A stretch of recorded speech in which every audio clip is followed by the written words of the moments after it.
Hey, Jennifer, thank you so much for joining me today. I'm pretty excited about this conversation. So to everyone listening, I want to introduce you to Jennifer Hsieh. She is the Vice President of Homes and Villas at Marriott International. It's a mouthful. So can we call it Homes and Villas on Yes. the call?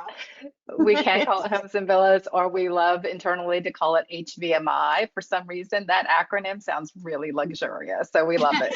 HB, HVMI Okay, have to get or that homes back. and villas. So we did an article. I'm just going to jump on in. We're talking about professionalism and standardization in the industry. We're also going to talk about what you're seeing on the guest side in terms of cancellations and guest behavior, guest perceptions. And we're going to announce some things at the end about the Women's Summit coming up. So I'm just going to jump right in. The last thing that I did at VRM, we did an article in February with your senior director, Travis Reiner, about the progress of Homes and Villas at that time. At that time, you had started, first of all, happy 2.5-year anniversary for Homes Thank and you. Villas. You We're started in excited. May 2019. And I know and I just said this to you earlier, but I know you're in your terrible twos right We now. are. Growing up is hard, but it's a lot of fun too. So I wanted to ask you, tell us about the progress. Where are you now? What kind of stage of growth do you think you're in? That kind of stuff. Yeah, it's so interesting because when we started this business, it started as a pilot. Like our roots are deeply embedded in innovation and how do you create new concepts and experiences for guests. And so it started as a pilot. And then we launched Homes and Villas in May of 2019. And I often think about that was our very kind of early startup phases. We are at the point where we are really focused on growth and really, really smart growth. And so, if I think about the phases of our journey, we first did this pilot to really gauge product market fit. And so the way we're entering the home rental market, does that meet the needs of our customers? And we really, after our pilot, said we actually think that yes, this is a really compelling offer.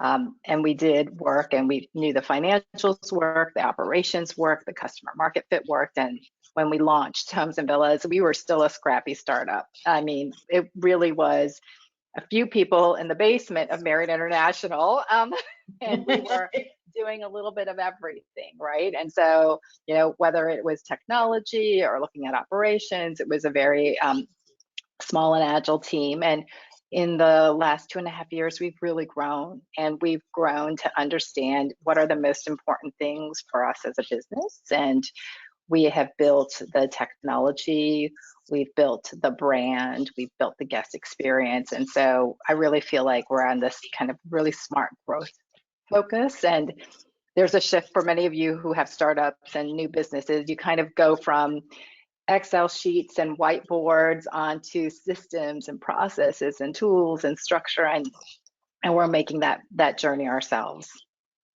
Where are you focusing your growth efforts right now? So, one thing that I know that for us has been the biggest pain point for our customers has been not enough homes. And so really, we are focused on growing homes in the right destination with the right type of product. And we're looking at it globally. And so we think about this last month, we launched in Asia Pacific with a start in Australia and New Zealand. And so, we now cover North America, Europe, Middle East, Africa, as well as Asia Pacific. And so we've been thinking about global. Where can we be where our customers want us to be?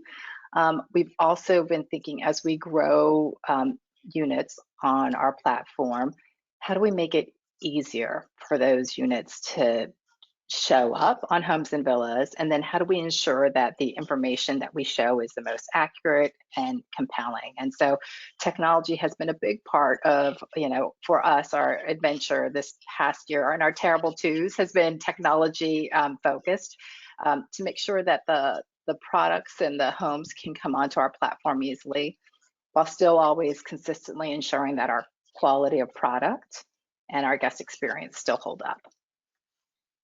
So I was thinking about this whole idea of, you know, when I talk to people about, do they list, I mean, are they working with homes and villas? And if the answer is no, there's usually there's a two-part answer. There's one side that's like, there's the contract that's really difficult for them, and some of the exclusivity and rate parity language and stuff like that is kind of hard. Your fee structure is a little concerning for people. So there's the contract side, but then there's this side on the standardization, I mean, of the quality that and all the different things that you're looking for. Where do you think we're headed with that, and why did you guys make it so tough, for lack of a better word? Well, I mean, it's all relative, right? And so Right. every other platform has nothing in place, right? You just sign up. And so I think, it could Airbnb be, is like, we want to do it in 10 minutes, no 5 that's minutes. right. There is no screening. And so it could be, the random person down the street. It could be your grandma. It could be your friend. Right. You have no idea. And so I think a lot of it is relative, right? And so today, if you look at the industry, largely all the platforms have zero kind of criteria that you have to work with. And so I think it goes back, all my answers always go back to the customer, right? And why we started this business the way we did. And it goes back to this great customer insight when we looked in this business, which is, hey, we knew this was, Amy, like it was 4 or 5 years ago when we did this research. At the time, I think it was like 2017, 27% of our guests were leaving our portfolio to go rent a home. And so that was 4 years ago. Yeah. Imagine what that number is today, right? As COVID has happened, as this particular segment has grown. So 27% of our guests were leaving our portfolio and they were renting homes, but they were telling us, you know what, I'm not happy with the experience. I'm not happy because of there are a few pain points that I've got. And one of them was, there's too much out there. It's hard for me to sort through what's going to be compelling and right for me. And the second one was, I'm so anxious when I book it because I'm the person that has to represent this to my family and friends, and I'm the one that booked it. And so when I get there, what happens if the home isn't what it's supposed to be based on the photos? What happens if something goes wrong? And that was really the basis for how we started the business. We said, we want to go into this market because we actually think that our guests want whole home rentals for specific trip purposes. But we have to do it in a way that we are sure that we will address those pain points. And if you think about addressing those pain points, that means we have to rely on a certain type of quality, safety, design, and service. And to solution that meant that we would really go build a model that was unique in the marketplace, which is we only work with professional management companies. And we make a promise to our guests that when you stay with Marriott, you're going to have a certain type of experience. And in order to make sure that experience exists, we build standards. And so those standards help us define, hey, this is how we are looking for partners to operate and respond to service issues. This is how we are looking for homes to be equipped. You should have things like fire alarms and carbon monoxide detectors and, fire extinguishers. And so, as people think through like what's required, largely a lot of that actually was in place across many property management companies. And for us to bring that together and continue to elevate it meant we were bringing a level of rigor into the industry, which was a big change for folks. People are used to having nothing. And so for us at Marriott, entering the space with saying, hey, like we believe in this business and this industry, and we actually know that many of you do, the vast majority of these things, but we're going to make that consistent. And so when the customer comes, we can feel confident that their needs are going to get met. First of all, to anyone who's listening, you can type in a question. Rebecca's on the line, and she's going to be letting us know if there are any questions. So if she pops in, we'll know that there's an audience question. So please feel free to type those in. If you're not familiar with GoToMeeting anymore, if you're not over 50, then there's a panel over here that is right under pools. It says questions, and you can just type in there, and Rebecca will grab that and share it. So just to be quite candid, we're having a kind of a discussion in our industry right now about professionally managed versus owner managed. And is there a difference? Does it matter?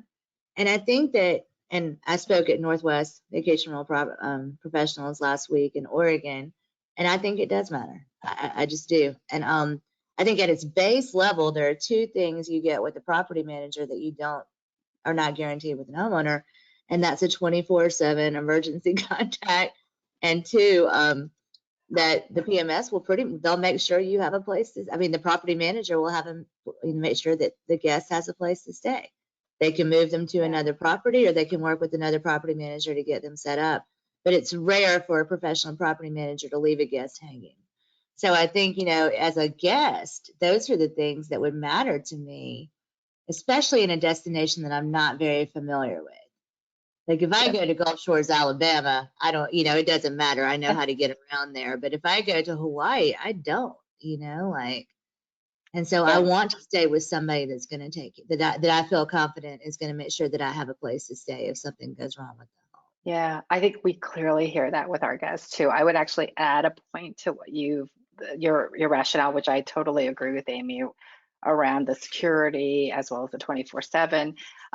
But it's the predictability of reliability of the property management company. And one of the things that we look for when we look for a partner is we look at these management companies and say, are you financially stable? Will you be in business next year when that guest, because our guests tend to book, you get these type A guests, and we have a lot of them who are like, oh, it's January, I'm going to have to start booking next year's winter vacation. They book right after their vacation. Or if you're familiar with the East Coast, if you have a North Carolina beach home, consumers know they have to book that in a year or plus in advance if they want that particular house.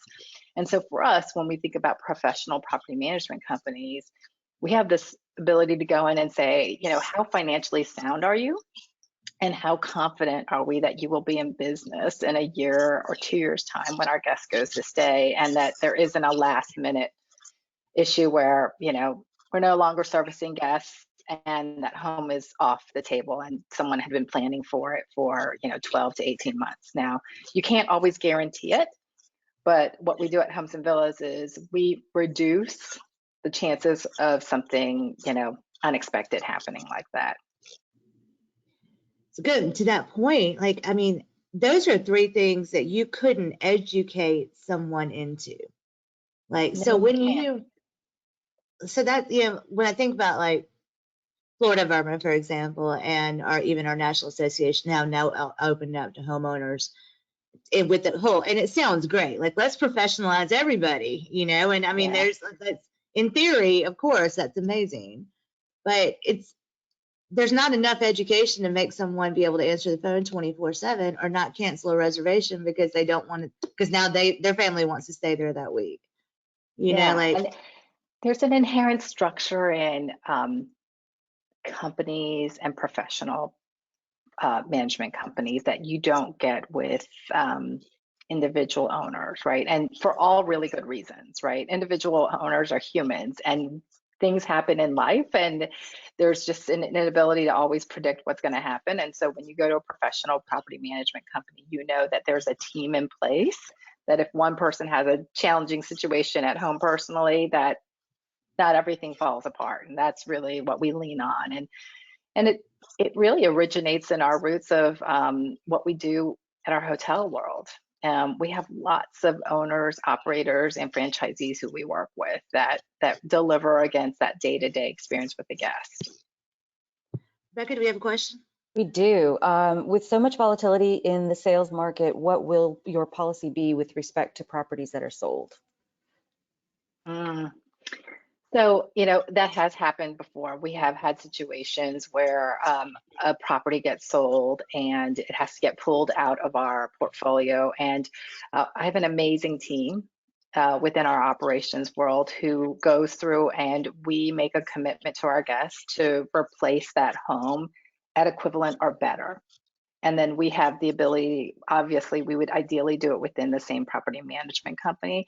But if we can't do that, we move across to the other property management companies that we have. And so therein lies one of the kind of benefits of working with Homes and Villas is, if you have a circumstance that you may not necessarily be able to solve on your own, we can still satisfy and meet that guest need and relieve you of that problem by solving it with another property management company and or our hotels. And so we've had instances where, you have these events that completely, dominate the vacation rentals, and it's very hard to find an equivalent property.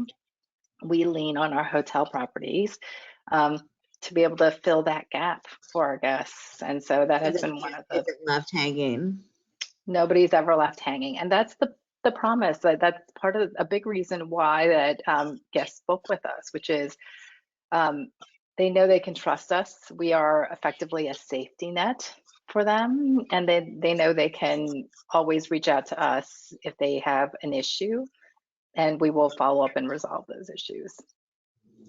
So one of the things we're talking about at the Women's Summit is kind of how the whole ecosystem fits together.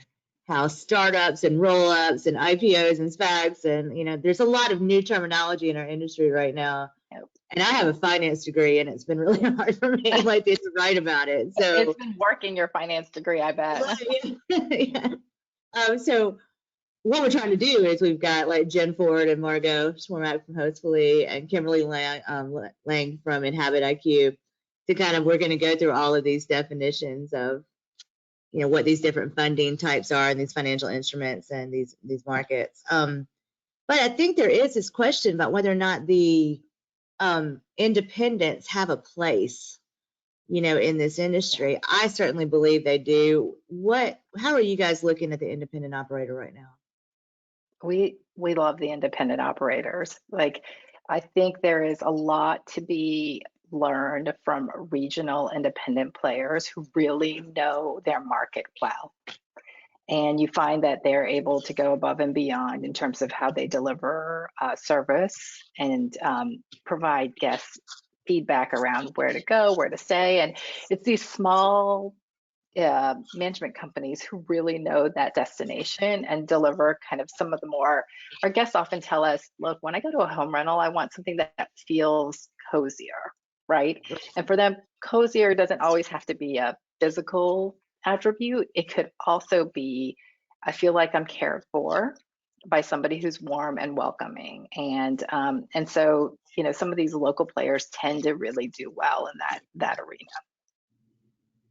Rebecca, did you have a question?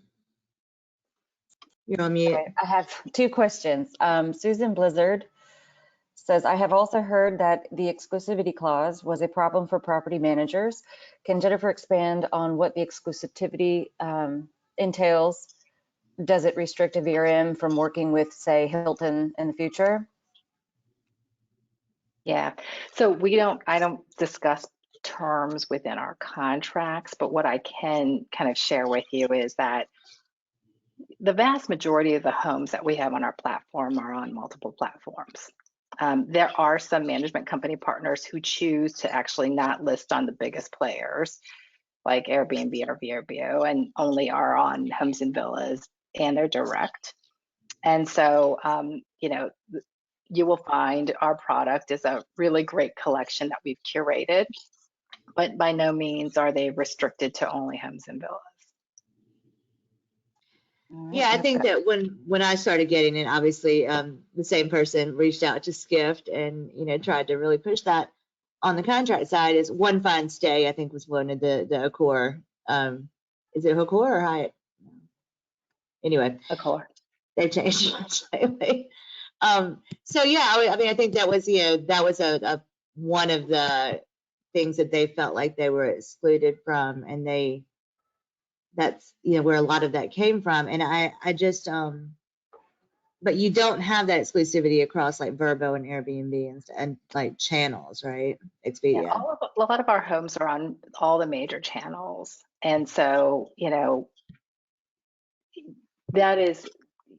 I think this also goes back to this concept, Amy, of like today, the norm is people have nothing, no contracts, no constraints, no criteria when they go on the other platforms. So it's a bit of an adjustment for folks to say, okay, well, what does it look like when I go on Homes and Villas? And there is a pros and a cons list, right? And so absolutely, we are going to take a point of view around things like, hey, look, we just want to make sure that when a guest is at a home, that that home has all the things that we really believe are critical for them to have a safe stay, right? And so we will bring things like that into the contract that we believe are critical to the guest experience, and defining kind of expectations about service responses, right? 24/7 response is not helpful if someone doesn't respond to you until the 23rd hour afterwards. And so we do have contracts. It is tougher than what you have today, which is nothing, right? A little something is always harder than nothing. I want to circle back to this education piece before we get too far off track in another direction. So when you're looking at your growth, right, and you've got, you're looking for properties with higher standards, and we'll talk about standardization in a minute. But like, I do think that Homes and Villas has really helped to elevate the industry, by the way. I think it's been a net positive for the industry, and I think that it's really pushed some companies to do what they wanted to do anyway. But it gave them a kind of an extra push, an extra reason, an extra way to explain it to either the company ownership or their homeowners, to go the extra mile and make their properties a little bit more standardized and more like, professional accommodations. So when we educate to the homeowner level, when there's almost like this idea that we could be educating down, when I feel like we are in a position right now and we have a huge opportunity to actually elevate our education, have more advanced education, and really help make these companies better. So when you're looking at growth, do you have any concerns internally, do you guys, that the standards are, that our education, things like that, are actually pushing things down instead of pulling things up, since you need that high professional level to grow? Yeah, I've been really pleasantly surprised with the management companies that we work with. They, one, operate really great operations. Like the foundations of it are really strong. And I would say we work consistently to help elevate where they have gaps. And what we've seen is the gaps are, not necessarily consistent. It's not that all property management companies were having an issue with X, therefore we needed to push X. You would see every company had a little bit to build up on in each area. And we do really structured approaches to education. And so we've done webinars around, right after COVID hit, we did webinars with one of our biggest partners called EcoLab. And it was all around cleanliness and disinfection. And we invited our management companies to join those so they could understand, based on the science and the people who are leading in cleaning, what does that look like and how can you deliver against it? We do housekeeping seminars. We do seminars around delivering service. And so we do kind of broad strokes and invite our management companies to participate in that, to skill up where they would like to. And then we do very specific work. And so for every management company that works with us, we go through a process where we curate their homes and we say, okay, let's together look at your portfolio of 100 homes. And we're going to walk you through the homes that we're going to say really fit well within the Homes and Villas criteria, and then the ones that don't. And then there's like a big gray area. These are the homes that are the ifs, right? If you remove the worn rug that has a hole in it and change the artwork, this would get elevated and moved into Homes and Villas. And so my operations team spends time with every management company to review and help them kind of take a look at the design and the standards for every property. And then we educate them on what could shift into what we would call a qualifying home and what wouldn't, and what you would need to change. And our management companies tell us they love that because it educates them as they continue to look for new homes to acquire, what would fall within the realm of, acceptable. And they also leverage that feedback with homeowners to say, hey, we're working with Marriott at Homes and Villas, and they would love to have your home, but we need the large lazy boy replaced, and you've got to update the artwork, and then you're going to be able to fit in. And so we take broad strokes around education. We take very specific workshop efforts with every management company. And then, we spot help them with whatever they need, and they leverage that to help elevate their portfolio. Because at the end of the day, everyone is driving towards, driving better occupancy, better rates, and great customers. And oftentimes we find that it starts with the product, which is the home. And so helping our management companies get to better products in their portfolio.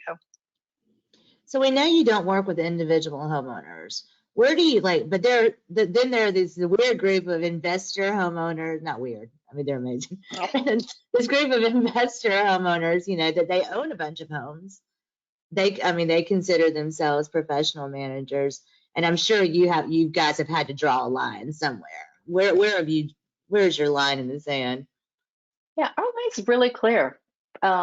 We have a set of standards and criteria that our partners have to meet as it relates to how they operate and financial stability, et cetera. And when that professional company can meet those criteria, we bring them on board. And sometimes that, in a very, very small market that's very niche, may represent, 25 to 50 homes. And in other times, it could be a partner with many more homes. And so I don't know that we delineate it based on kind of how the owner, the professional property manager is structured. It's much more around the attributes and if they're able to meet the standards that we set forward. Let's see, Rebecca, did you have any questions? I do. The Airbnb easy business entry and volume of properties is seeing concerns over standardization and quality.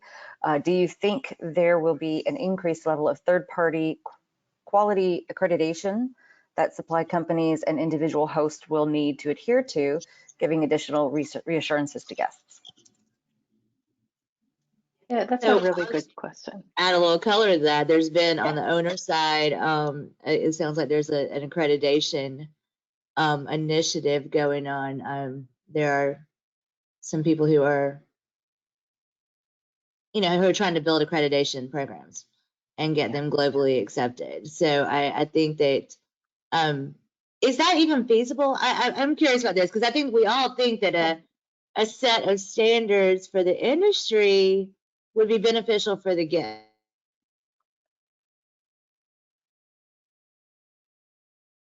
However, is that adding to know another level of regulations to a home rental market that some, that would push people out of the industry? So I don't know. What are your thoughts on that, Jennifer? And Marriott, Yeah. and, what are Marriott's thoughts on it? So when you look at the roots of home rentals, it's really based on this platform that brings customers and suppliers together right away. And it is largely a peer-reviewed ecosystem, right? And so, I look to adjacencies to be able to get some insight there. If you think about Uber or Lyft, which is probably one of the largest and most prevalent examples of some type of sharing exercise, they rely heavily on peer-to-peer reviews, right? And so I haven't seen efforts to do any type of independent validation or accreditation in that spirit, but part of that's because those are fairly low cost transactions, right? It feels like it's a little more sensitive when you get to something as personal as a 7-day stay at a beach vacation, right? Where the stakes are higher and the cost is higher. And while I think there is a place and a value for standardization and introducing accreditation, my sense is today, much of the peer review and peer-to-peer ratings and reviews, there's something so kind of core to this industry that I don't know that would ever be, that anyone would ever be able to aggregate that effectively into a single accreditation standard. I think that people rely heavily on this notion that these peer reviews will give them enough information to really move forward. But that's really why we came into business, right? Which is we are doing that work for our guests and doing those reviews for them. And so we're there to solve this particular niche. It just feels like the industry is not going to be quite there for industry-wide accreditation anytime soon. The things that I like to discuss, I mean, going for the rest of our time, is I want to talk about the guest side, what you guys have learned on the guest side. I think that's probably going to lead to more standardization discussion about what's expected in a home and how that you guys have evolved that. And I really want to touch on the technology piece and what you're offering now. I think, we hear all the time that I have to use this channel manager or that channel manager, and, where the integrations are in the future and what technology you're offering for vacation rental property managers right now. But Rebecca, I'll let you go ahead and jump in. You're still on mute. All right, so I have a question. It says, how has the guest experience evolved from a service perspective since beginning the pilot to now? Are the needs and desires of guests changing? Well, that was pretty much my next question. I know. So. Well played. Whoever that was. Whoever, they were paying attention. We largely have seen some tweaks, but the fundamentals still remain, right? I think what the guests are looking for when they get to these home rentals, they're looking for clean. So clean has definitely, in the world of post-COVID, really elevated itself in terms of a criteria.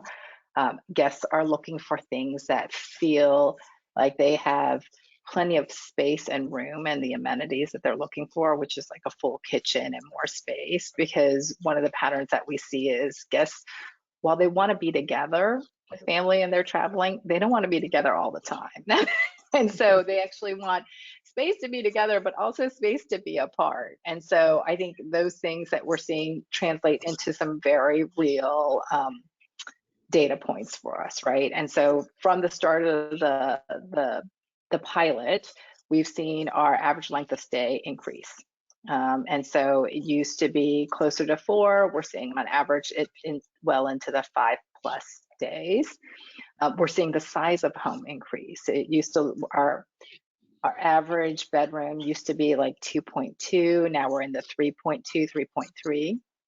And so we're seeing more there. We're seeing booking windows lengthen. And so obviously many of you will probably recall right after COVID, it was so unpredictable. When business started coming back, people were booking in these really short windows. It was not surprising for someone to book a home on Monday and start the drive on Friday to check in. But we're seeing that lengthen again. And then we are absolutely seeing, I think one of the challenges that we have is expectations continue to grow among guests. It's not getting any easier to service guests. And so I think one of the big challenges that I think we have in this industry is a symptom of the success that it's had in the last couple of years, maintenance and of the home. So when these homes are getting booked consistently back to back, it's hard to make sure all the things are in working order, that there isn't a leaky faucet that hasn't been addressed or a microwave that is a little bit glitchy. And so we're seeing that come up as one of the areas that our guests are telling us, like maintenance around a home has to get elevated. And so collectively, I think it's all good signs in terms of kind of trends around home size, booking window. It provides more advanced predictability. And I think the cleanliness and the maintenance challenges continue to be one of the ones that guests are really honed in on. Have you had to kick, just out of curiosity, have you had to remove a home or a property manager from the platform for lack of service? We've had to remove homes, and that happens regularly for us, and that is something that we look closely at. And so, um, when every guest who stays with us provides a guest survey in response back to us. And we have a team that tracks that survey that comes back to us. And anytime there's an incident where we either know at the time of the stay there's an instance where we have to solution something, and sometimes that means it's relocating the guest, and sometimes it means where it's about getting that serviced and solved, or after the stay, it gets flagged to us. We do have to remove the home and work with a property management company to make sure it is resolved before we place the home back onto the platform. And then the team works through any upcoming stays. And so that is, one of the things that we really focus on. Now, if the guest is unhappy with their stay for some reason that is not home or product related, then that product is obviously not impacted. But if they're unhappy because the hot tub, which is the main reason why they booked it, wasn't working for that ski vacation, then we pull that home off the system until we know that that property manager has repaired it. I think that makes sense. I mean, but like you said, I mean, there are some platforms. I mean, just Airbnb won't take a property down even if they want to be taken down. So. So we know, and and it's nice because we have a business of checks and balances, right? We have this effort where we want to bring on properties, but we have a great operations team that says, hey, look, we've got to make sure those properties are great, because when that falls apart, that operation teams has to deal with some pretty challenging things around relocation, oftentimes in peak times, and making sure that guest issues are resolved. So let's look at these standards for a minute, and Rebecca, I'll get to you in a second. What are like these sticking points? So what are the hardest, what are the things that people find it most difficult to comply with and, in getting listed with Homes and Villas? I do think one of the things that we ask of our partners is insurance. Do you have the right insurance should something unforeseen happen within your properties? And we find that really great property managers have that as part of doing business, and it's in place today. And so, one of the challenges is making sure that they have enough as a business and a company, those protections in place. I think, the majority of our partners, it's not new or different. It's part of running their business. But for those who don't have that type of insurance or that level of insurance, it feels like an incremental cost. And so we get pushback around that, certainly. I think that that's one that we typically have. And then I think the other is, it goes back to some of the technology work we've been doing. One of the challenges is, are you on a connection or a PMS that speaks to us, that goes into HVMI? And if not, how do we help you transition on to whether it's a channel manager to support that, or a connection that would be compelling? And so it's those types of things where there's an incremental kind of cost that they feel like they have to take on, that typically have the most challenges. So looking at the property itself, I just want to talk really quickly about just the room by room, like bedrooms, what's going on there. Is everybody on hospitality linens now? We do. There are some partners who have felt challenged with some of the standards around that. And so we absolutely make sure that they are hospitality level and at that right grade. We've evolved, right? It used to be, when we started, everyone had to be white.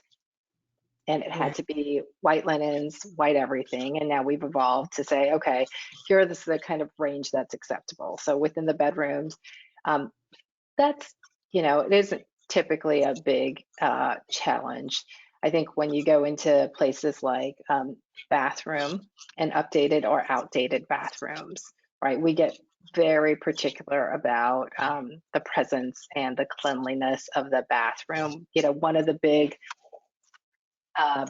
no-nos is moldy, moldy shower and tile, right? That's one of the first signals to a guest that this place isn't cared for. And so, our teams are fairly rigorous around making sure that that bathroom is up to date, but also is clean. And there's a problem if the photos that they have listed on still have the mold, then it's an automatic out for us. And then, kitchen, when you look at those standards, I think largely every market's a little bit different. We sometimes get these kitchens that I would die for. It's like state-of-the-art Wolf, and you've got these giant refrigerators that are covered with like paneling, and you think, oh my gosh, this kitchen would be my dream kitchen. And then you get some kitchens in really rustic destinations for which it's like, it's a cute, adorable kitchen, and I'm not planning on cooking that much anyways, and it works in its destination. But there are things that we look for, like it's really tough to make a place look premium and elevated when you have a black refrigerator, a white microwave, a silver dishwasher, and it just looks PC, right? And I haven't seen very many homes successfully make that eclectic design work. And so, do you actually look at every home? our teams review. I mean, obviously, I don't mean you, yeah, but not me. That would be a lot. Our teams and our partners review every single home digitally. We can't do it obviously in person, and the way we go about this is, this is why, again, professional property management companies are the right fit for us. While we can't lay eyes in person on every single home, what we do is say, pre-COVID, and we're getting back to it, is for our property managers, for the larger ones and the right selection, we go and we do in-person reviews. And so we sample their homes, and we say, for this sample of homes, I'm going to go look at it physically. Does this home look like the pictures consistently? And if we know and we have confidence that that home in person looks like the pictures in person, then we have confidence that widely their portfolio do as well. And so when we audit or we review the photos of the home, we feel confident about that. In instances where we go and do an in-person review and there's a disconnect there, that's when we dive deeper. Or, sometimes depending on the performance of a management company, because we are able to evaluate based on guest feedback on their surveys as well as audits. And we say, hey, we're getting some challenges in this particular part of that business. We go out, our teams go out and take a look and work with those partners to say, okay, let's figure out how to really boost up, your response time to our guests or your maintenance challenges that we have. Rebecca, do you want to jump in and grab some of these? Clear on our queue. Yes. All right, so we have, what are your thoughts or concerns on overregulation reducing the number of properties available? We have always been very transparent about how we work in this business, and we refuse to enter markets where we can't operate them within the right regulatory constraints. Taxes are paid appropriately, registration numbers get listed, maximum days on the home that's permitted is rented out. And so largely, I think for homes and villas, we are very focused on making sure that anywhere we operate within the bounds of the regulations. I do think that there's a lot of discussion out there because, as with every industry, they're bad actors, right? Who are creating challenging circumstances. And, one of the things that we are very mindful of is making sure that given the regulations of a particular area or region, we are compliant with the regulations set forth. And today we're fairly small. We have lots of room to grow. And so there's no challenges for us in terms of how the regulators in the various areas are advocating for making sure that there are not instances where people in specific apartment buildings who have, chosen to live there as their primary home aren't getting surprised with surprise guests coming in and out of their building, which isn't allowed for. And so I think those regulations are put in place and appropriate in many cases. And for us, our focus is really just making sure we're compliant. Excuse me. Going back to this advocacy thing, I mean, we've got some issues, in our industry right now in leisure destinations that have been traditionally vacation rental destinations, including Steamboat, Breckenridge, Aspen, and Tybee Island, Georgia, Galveston Island, Texas. So it's definitely, I think a lot of the local residents have been very empowered to push back. However, there is kind of this thought that Marriott benefits either way, right? Like if the supply of vacation rental goes down in a destination, you can pick up the demand in the hotels. How do you, I mean, because right now we have a lot of advocacy efforts going on. It's requiring some money. We don't see Marriott chipping into those efforts. I'm just kind of curious where you guys stand on this right now. Yeah. Well, what's interesting is 40% of the destinations that we're in are new to Marriott. And so in 40% of those instances, we don't benefit either way, right? We are in destinations for which, and that was part of the reason why we grew this business. Like in very many seasonal destinations, I'll use East Hampton as an example. It's hard to put hotels up and make the economics work, because of the seasonality of it. And so, we are not in 40% of our destinations, we don't have hotels in.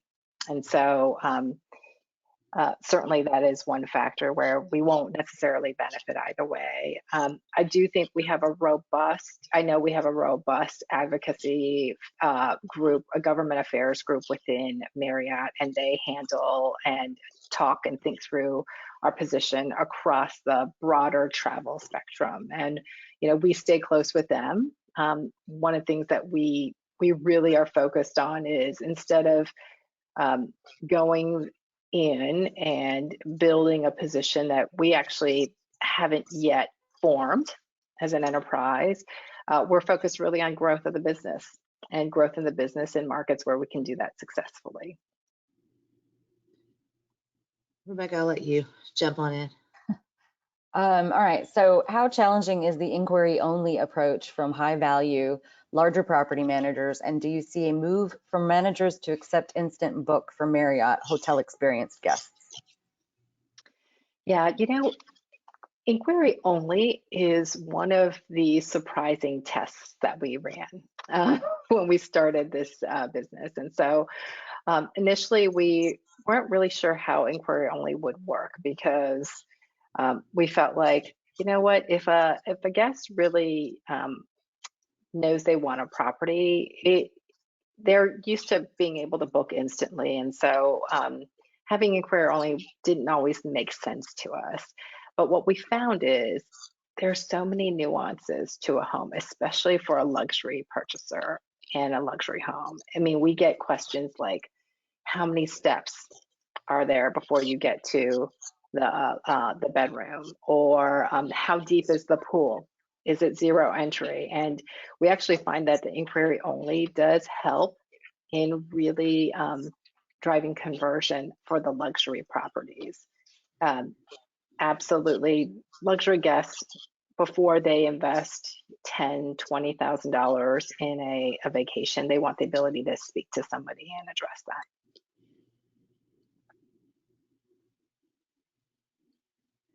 When you're examining, like you said, you've got a survey for every single stay.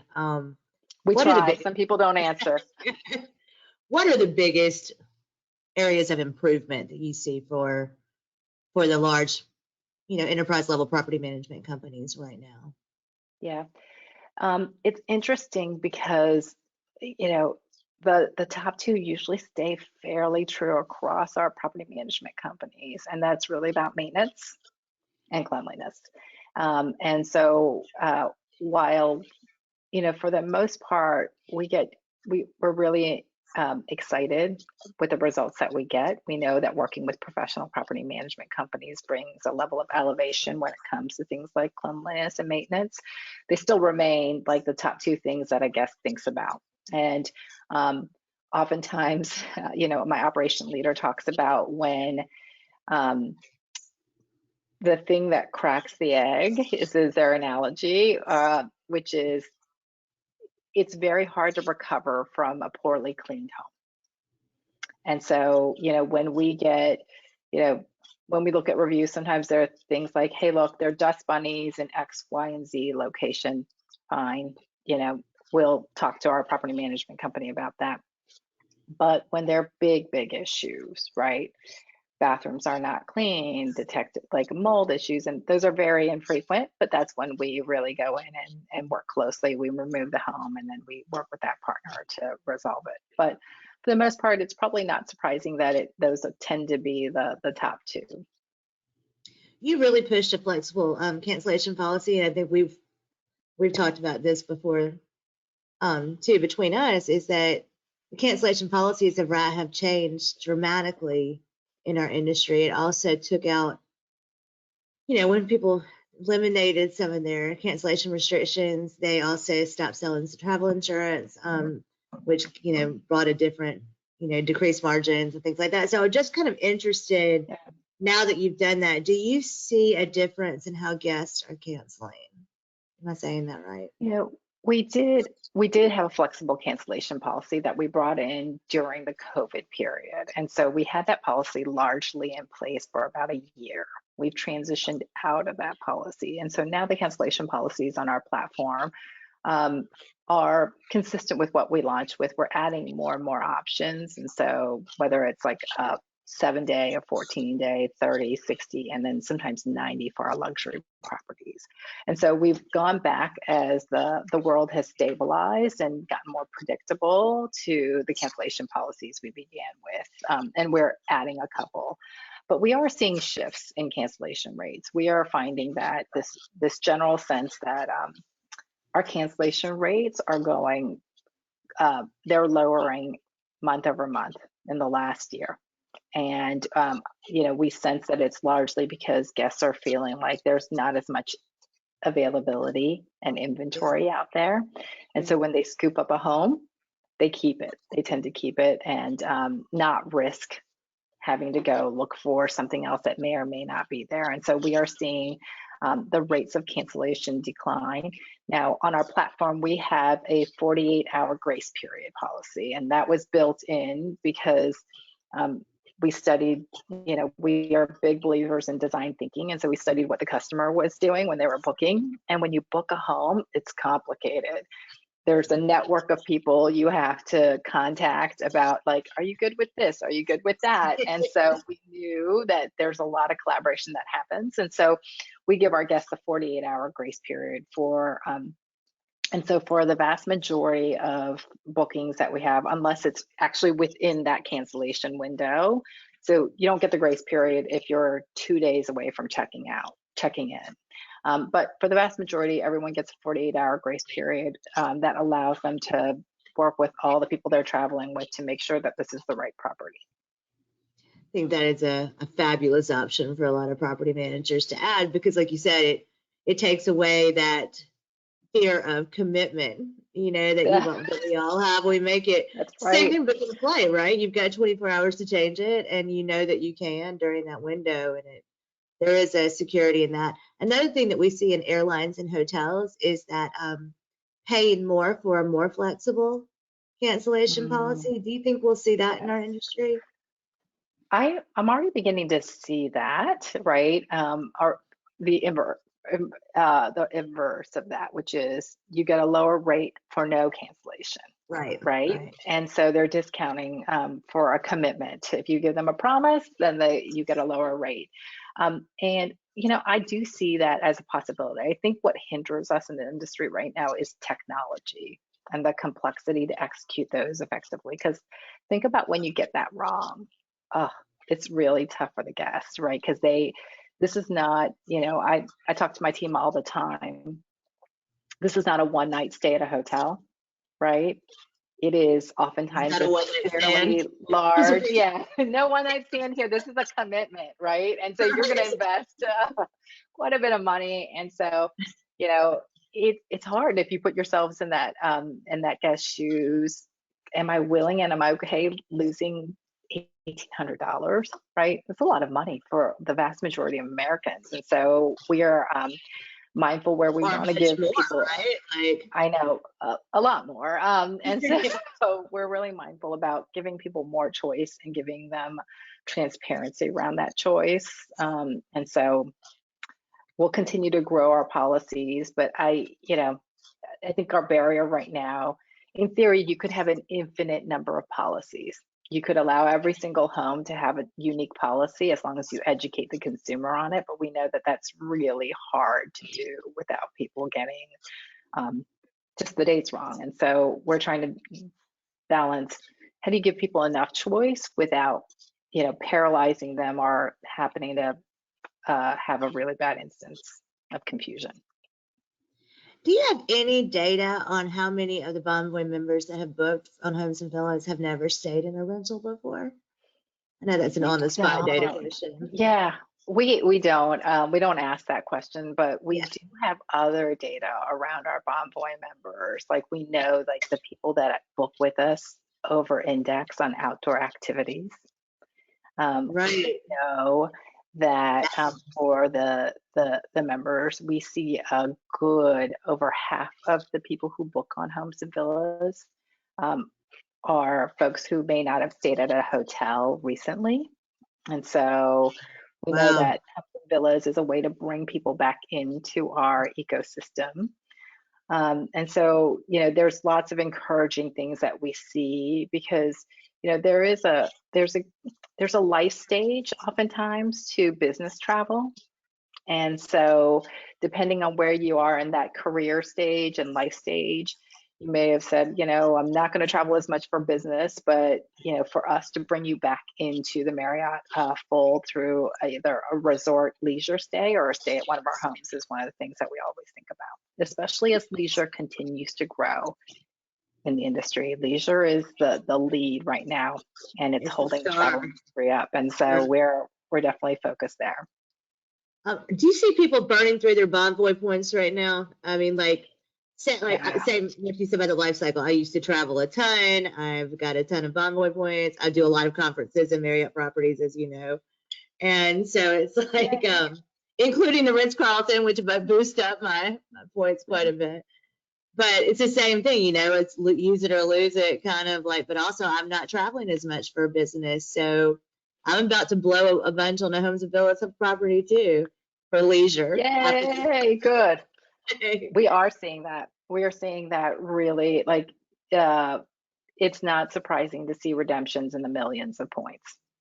And people are using that as a way to say, look, I spend all this time on the road I was a road warrior and building up all these points. And, that sometimes has taken me away from family and friends. And now I'm going to reward family and friends with a fantastic getaway. So we're seeing that.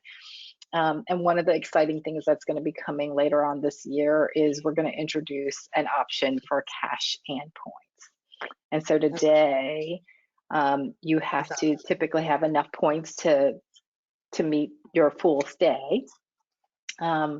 But later on this year, we're going to introduce an option for you to be able to split. And so for those people who haven't been road warriors and haven't accrued 1 million Bonvoy points, but you have 50,000 Bonvoy points, you can apply that to your booking and then pay the balance in cash or credit card. And so that's going to be, I think, a really great option for our guests. Loyalty. Obviously your whole program is built on loyalty. We haven't had a lot of loyalty programs in our industry. Do you think that's because of technology? I think that's driven by distribution. Yeah. To be honest with you, I think distribution, loyalty is one of those magical things that if you get right, can engender love with your guests, right? And And we really view the Bonvoy program as a travel program that offers more than just hotel stays. And so we think about, you know, homes and villas as a part of our loyalty ecosystem.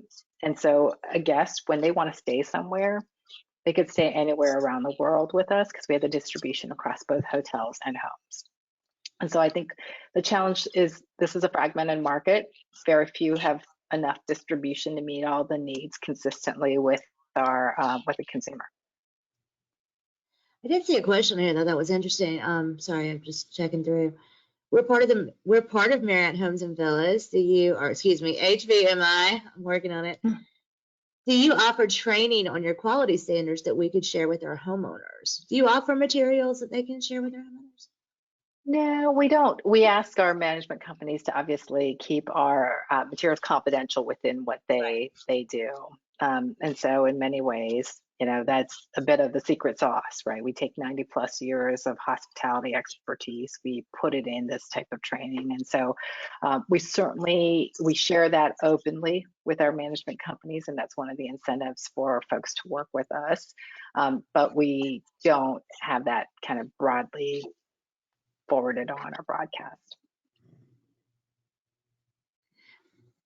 It would, I mean, you know, maybe not a secret sauce document, but something as a former property manager myself, like anything that helps the homeowner make some of these changes and also understand some of these maintenance requests and costs. Is super helpful. I think, let's talk, first of all, I want to talk about this guest thing. You and I are going to be talking, well, you're going to be talking at the Women's Summit and speaking during our signature high tea that True Place is sponsoring, speaking of photos. And you're going to be talking a lot about this guest experience and what you've learned about these, you know, about people who are booking rentals through the data that you have. Can you tell us a little bit more about what you'll be talking about there? Or have you even baked that out yet? I know I just put it in here. We're still building that together, but I think what we'll do is, you know, I'm a big believer in stories. And so you'll probably hear a couple of guest journeys. We at Marriott broadly talk about customer journeys and moments that matter. And so what we'll be focusing in on is the evolution of the customer journey and the moments that mattered pre-COVID and when we launched, and then the moments that matter now. And we'll talk a little bit about what the critical things are to get right in that journey for property management companies. I think too, some of the stuff you mentioned earlier about design thinking about the guest journey on the site is super fascinating to me. I'd love to hear more about that in the future. Absolutely. But the dates of that conference are December 1st and 2nd. It's a month away, and in New Orleans at Marriott Ritz-Carlton property. But it's going to be a really great show. I think Rebecca, I don't know, or did you get the agenda done while we were talking today? I sure did. It's live. It's so sad. So yeah, so thank you so much. I can't believe you got this done during the webinar. So she just loaded the agenda for the Women's Summit onto the site. This is brand new. And so go check it out, and I hope that you'll join us there. But before I leave, I want to talk about technology. So you tell me where we are in terms of integrations and channel managers and how property managers are connecting with you and will be in the future.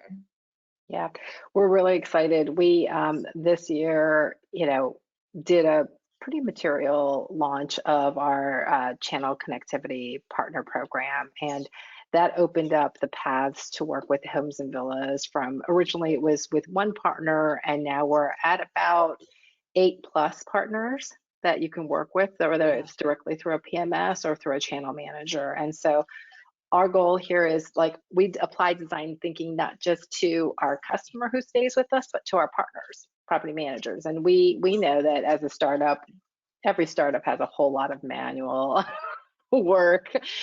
Excel is still our friend, but we have been working towards making things easier for our management company partners, and that means giving them more and more options on how they want to connect with us. And so we've made really good progress there. And one of the things that we now do is we are sharing with our management company really good data around, quality of connection, unit availability, and then stability and health of those connections. And so we're sharpening our sword and really getting to that next level when it comes to understanding how management companies connect to us and where they can optimize. Are you sharing conversion metrics with them in terms of how many times property is reviewed versus booked?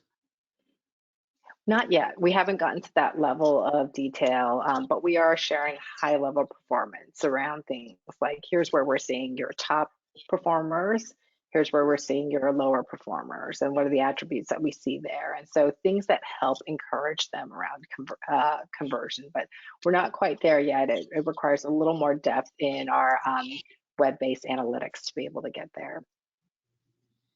So in this channel manager piece of it, there's so many connections directly with software platforms. What do you think the future is of channel management in our industry? Oh, it's a tough one. Every time I go to one of these conferences, someone's created something new around an API or a connection. And so I feel a little dangerous around predicting this because it changes all the time. I think channel managers have gotten really smart. They figured out a way through a lot of these white label embedded solutions to connect with property management systems in a much more user-friendly way. And so I think channel management just reinvents itself all the time. and I've seen 2 or 3 iterations since I started. And so it also start to go really far down, like and have some major problems. Is that me? No, that was me. It was probably some kid setting off a fire alarm. I think so. At least my house has safety alarms here. I'm just going to question that what he was doing to set the fire alarm. It's a little concerning. If you, I agree with you. They remake themselves, but the funny thing is they get dangerously close to being out of the game. You know what I mean? There's a lot of up and down in that business. It's not for the weak-minded to be in it. But I go back to that theory, like only the agile survive. Right. The folks who can figure out what's going on in the industry and then adapt. So I have a good level of confidence. I think they're going to adapt. They just come back in different forms. And I love it. They continue to solve problems in the industry. In terms of the algorithms, in terms of ranking better on homes and villas, is there a way that property managers can kind of optimize their rankings on your site? Yeah, we're working on that. That is one of our biggest next opportunities, right? Obviously, we're pretty clear with our partners that our true north is guest experience. And so if we know a guest has consistently great experiences with a home, that home is much more likely to be successful on our platform. And so I know that other competitors and folks will rank based on all these other factors, and sometimes they're financial and not guest driven. And so we tend to put a laser focus on, rewarding performance based on what we think that guest experience will be. And so that is our general kind of hope to kind of get even more refined with our platform as well as with our partners. I know I kept you so much longer, and you probably want to go check on who pulled the alarm. Who's doing something for which a smoke alarm would go off. Of course, right in the middle of a webinar. But I'm so looking forward to seeing you. 4 weeks from today, we'll all be meeting for a happy hour. And at 5 o'clock is our first meet and greet, and we will be at the Ritz-Carlton Courtyard. And then Jennifer will be speaking during our high tea. We decided we treat you royally. And and that will be I'll tell you stories about how I did that work with the Ritz-Carlton a while ago. Yo, definitely. Yep, it's a lot of fun. It's got to be a lot of fun. I can't believe how much they put into it. It's I'm really excited. The other thing that's super cool is this is our first time to be able to do one during the holiday season. Oh, And so I our hear the hotel. decorations are pretty insane.